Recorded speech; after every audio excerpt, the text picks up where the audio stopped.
Assalamualaikum warahmatullahi wabarakatuh. Ini kita lanjutkan lagi pembahasan tentang penamaan senyawa kimia di bagian ketiga. Nah, di sini kita akan melanjutkan bagian kemarin ya. Jadi sekarang kita akan mempelajari tentang penamaan senyawa yang kovalen dan biner. Ingat ya, kovalen itu antara non-logam dan non-logam, dan biner artinya dua unsur saja, seperti itu. Nah, berarti di sini kalau non-logam itu yang ini ya, karbon, nitrogen, oksigen, fluor, fosfor, silikon, sulfur, klor, Se, selenium, Br gitu ya, bromium dan iodida gitu. Nah, untuk yang golongan dan untuk yang golongan 8 ini ya, henear, helium, neon, argon, krypton, xenon, dan radon. Nah, selanjutnya perbedaan dari yang sebelum-sebelumnya adalah penggunaan awalan gitu ya. Jadi kalau jumlah atomnya 1 itu menggunakan kata mono, kalau 2 itu di, dan seterusnya. Nah, kita coba. Nah, SO2. Nah, di sini SO2 itu ada 1 S dan O-nya ada 2. Nah, untuk unsur yang awalnya itu untuk unsur yang awalnya itu cuman 1, gak usah mono gitu ya, gak usah monosulfur.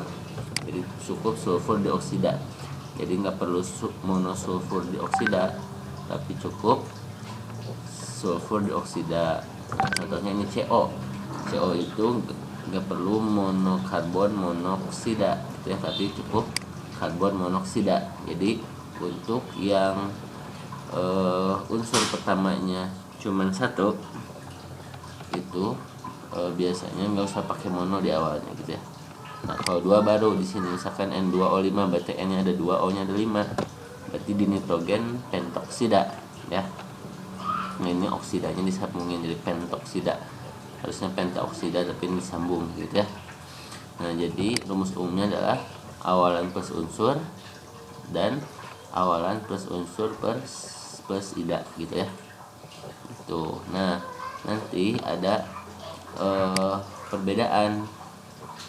Nah, untuk yang hidrogen, nah ini nggak usah di hidrogen sulfida, nggak usah ya, di hidrogen monosulfida nggak usah, tapi cukup dengan hidrogen sulfida gitu ya. Nah, atau H2O, nah itu nggak usah di hidrogen monoksida, nah cukup dengan hidrogen oksida. Nah, bahkan kalau H2O itu cukup dengan air saja, itu sudah cukup air gitu ya. Nah, kalau HCl berarti hidrogen klorida.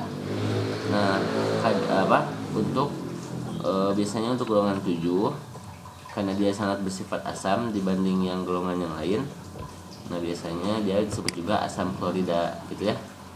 Jadi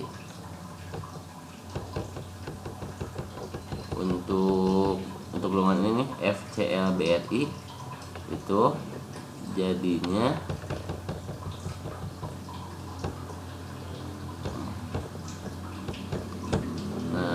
asam klorida. Berarti kalau HF itu adalah asam fluorida, kalau HBl berarti asam bromida, HI berarti asam iodida, seperti itu. Itu ya. Jadi untuk H ini bedanya adalah di sini ada cukup banyak perbedaannya untuk H ini. Nah, jadi cukup sekian. Nanti kalau masih ada yang dibingungkan, langsung ditanyakan, dan nanti sekalian kita latihan soal. Oke, terima kasih. Assalamualaikum warahmatullahi wabarakatuh.